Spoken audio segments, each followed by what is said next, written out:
Convidamos o senhor Márcio Assis Cordeiro, do Centro de Educação Profissional Presidente Costa e Silva, para a sua apresentação no painel Sistemas de Produção de Biomassa. Olá a todos que acompanham o Congresso Internacional de Biomassa. Meu nome é Márcio Assis Cordeiro, eu sou técnico florestal e pertencente à instituição de ensino Centro Estadual Florestal de Educação Profissional Presidente Costa e Silva, situado na cidade de Irati, e gostaria de apresentar a palestra intitulada de Biomassa Florestal. Como mencionado anteriormente, o tema a ser apresentado nessa palestra será biomassa florestal, e gostaria de falar brevemente sobre algumas literaturas, né, que são utilizadas quando vamos estudar a biomassa florestal.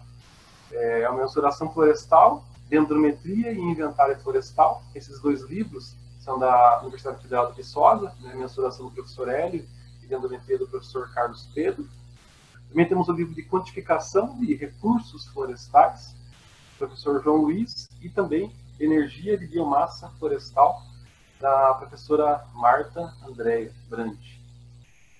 Algumas considerações gerais com relação ao tema da palestra, né? Então, a preocupação, né, surgiu uma preocupação em produzir e avaliar essa biomassa após a década de 70, né, onde antes utilizavam-se os combustíveis fósseis baratos, né, a energia nuclear, eram considerados praticamente ilimitados, né? Mas devido aí à crise mundial do petróleo em 1973, né, os países aí, né, a Organização dos Países Exportadores de Petróleo, começaram então a buscar algumas outras fontes, né, de recursos naturais renováveis, dentre esses a biomassa, devido a esses problemas energéticos que começou a se surgir.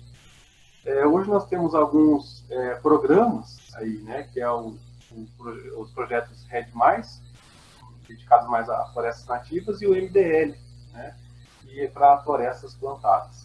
Então, esses projetos aí, né, na verdade, são mecanismos, né, para incentivar os países que produzem biomassa, também para não permitir, né, a degradação florestal, bem como a emissão, né, de gás carbono. A biomassa ela pode ser expressa também em massa verde e também em massa seca, em estufa. Sendo que em massa verde, o peso verde vai se referir a esse material fresco, que vai conter, né, uma proporção de água ali, né, sendo utilizada como medida na pesagem de caminhões com carga de madeira.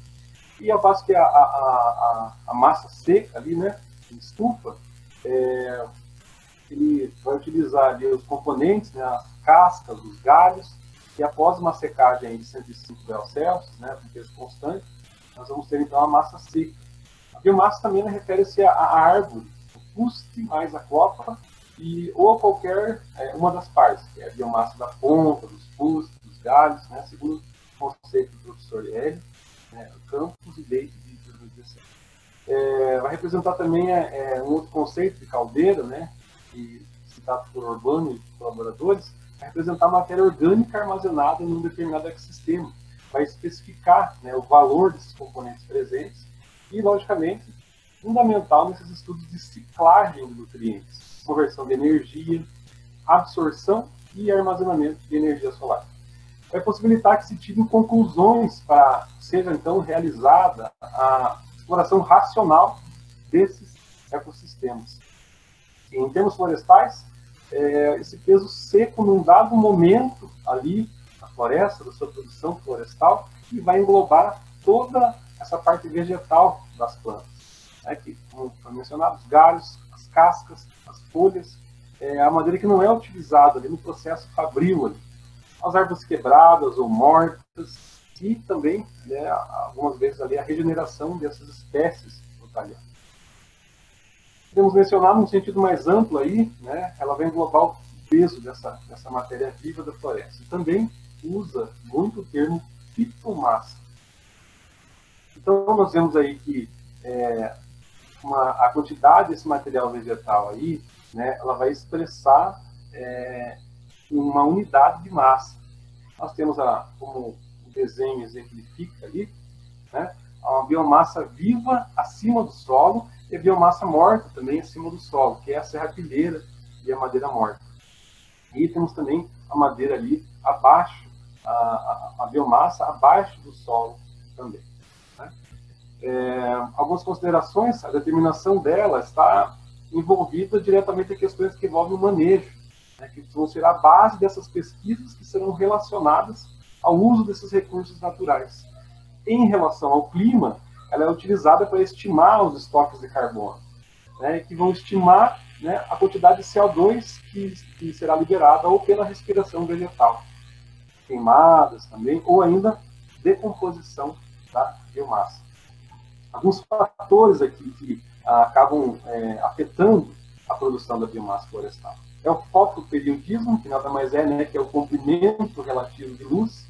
Potencial genético, né, cada espécie vai ter, né, a sua peculiaridade. Solo, topografia, a qualidade do sítio ali, a densidade, o número de árvores ali plantadas em determinada área, que tem em determinada área, e, logicamente, a idade.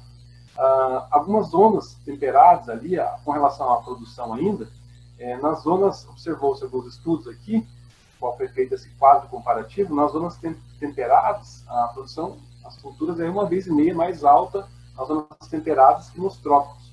O crescimento potencial é maior, né, devido aos dias longos, mais exposição solar, as raízes desenvolvem mais e terão melhor suprimento de água.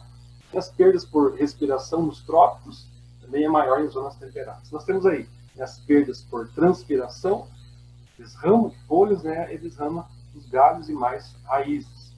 Algumas informações aqui, né, florestas plantadas, uma formação de eucaliptos grandes, urofila, saligna também, citriodora, a produção média de 99,27 toneladas por hectare.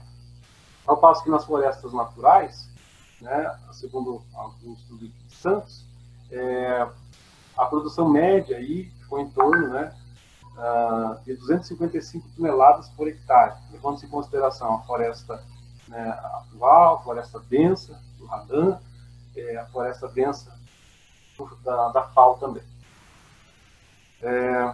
Com relação ainda à produção, nós dizemos que o desenvolvimento das técnicas para a produção e colheita de biomassa começaram assim, uma evolução na mensuração a partir de 1960, com os livros, os textos, o ensino.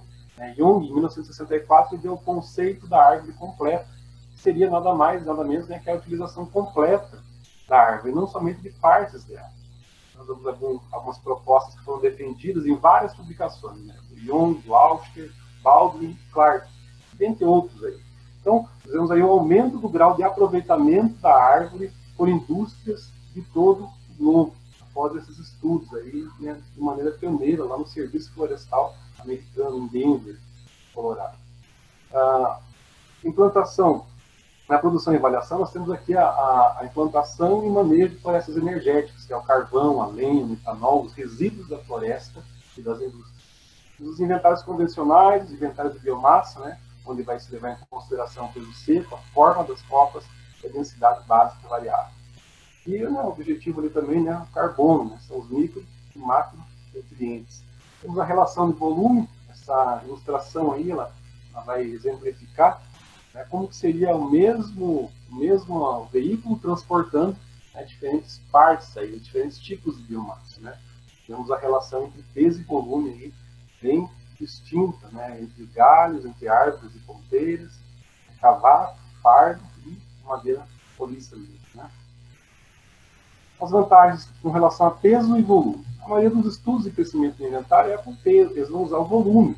Né? Os preços, em geral, vão adotar o volume também, como unidade de multiprodutos. O supervisor florestal aqui, né, é meio cultural utilizar também o volume. Quando há mistura de espécies, densidades básicas, diâmetros extremos, idades, né, o peso ele vai ter pouca vantagem em relação ao volume. E com relação ao peso, após a década de 60, o peso tem sido muito usado nas indústrias de comércio de couro, painéis. Alguns problemas com relação, né, ao peso. Peso seco é uma constante mais difícil de se obter. peso verde fácil, mas altamente variável, em função, né, da estação do ano, tempo, tratamento após o corte, a exposição ao sol e a estocagem. As vantagens, né? As de peso são mais objetivas, né, do que medidas manuais, são mais fáceis de serem anotadas nas operações de compra e venda.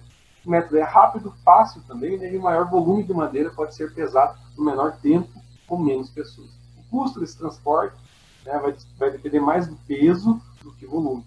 Incentiva também o empilhamento cuidadoso desses caminhões, aumentando o volume da carga. Na indústria, né, nós vemos aí que é um método mais comum, é a pesagem no caminhão. Desde 1950, fortemente utilizado na Europa, nos Estados Unidos, vai incluir na madeira umidade, casca, né, outros e também a tara, né, vai zerar a balança. Né. Então tem o peso seco, obtido por fator de conversão médio, por espécie e diversos graus de umidade.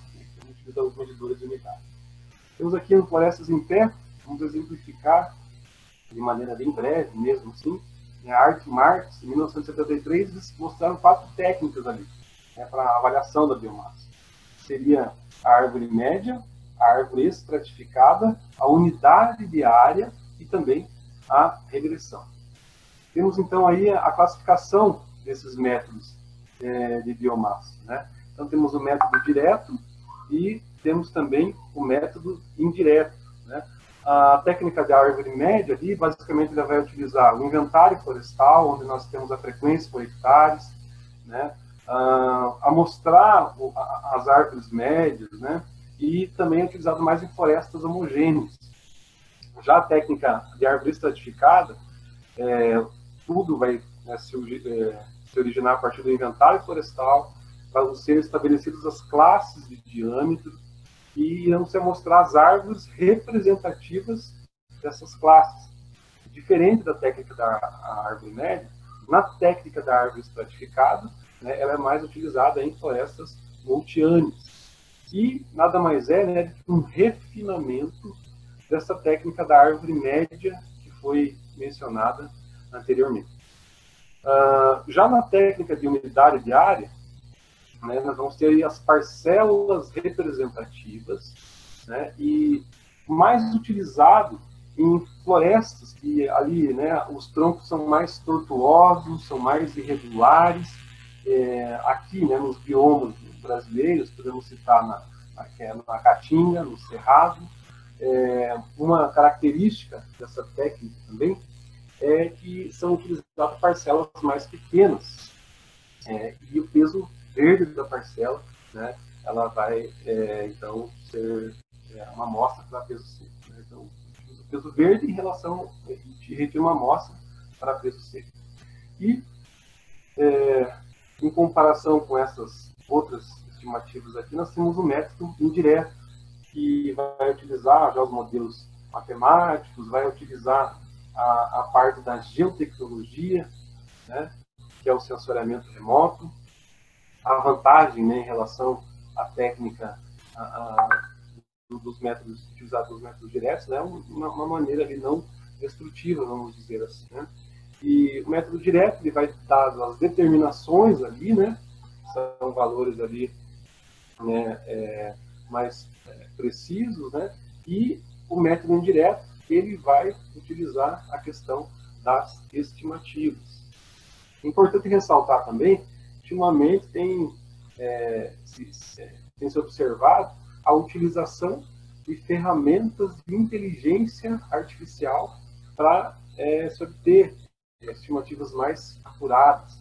E isso, né, é um comportamento que vem se observando ao longo dos anos, a utilização de técnicas de inteligência artificial. Redes neurais artificiais, né, temos também máquina de vetor de esporte, temos Randall Forest, dentre outros aí que nós podemos mencionar. A técnica de regressão é mais utilizada, uma maneira mais tradicional de se quantificar, de se determinar a biomassa, né? Ela vai ser semelhante, né, aos inventários florestais para volume. Então, a partir do modelo de biomassa, né, pode-se calcular essa biomassa em função do diâmetro, da altura comercial também, né, e outras variáveis também. diâmetro de copa, idade, índice de sítio, se for possível, né? Identificar a densidade básica e também muito utilizado em florestas tanto naturais quanto plantadas. Nós temos a equação por espécie nesses casos, né? E a amostra também, né, ela vai trazer uma grande variabilidade geométrica, densidade, sítio e etc. Então essa foi a minha palestra sobre biomassa florestal. Eu agradeço a todos, né, pela atenção, agradeço ao CIBio, agradeço também ao Colégio Florestal, né, ao Centro Estadual Florestal de Educação Profissional, né, que puderam me dar o privilégio de estar com vocês aí nesse evento, que é o Congresso Internacional de Biomassa. Obrigado. Agradecemos ao senhor Márcio Assis Cordeiro, do Centro de Educação Profissional, presidente Costa e Silva, por sua apresentação.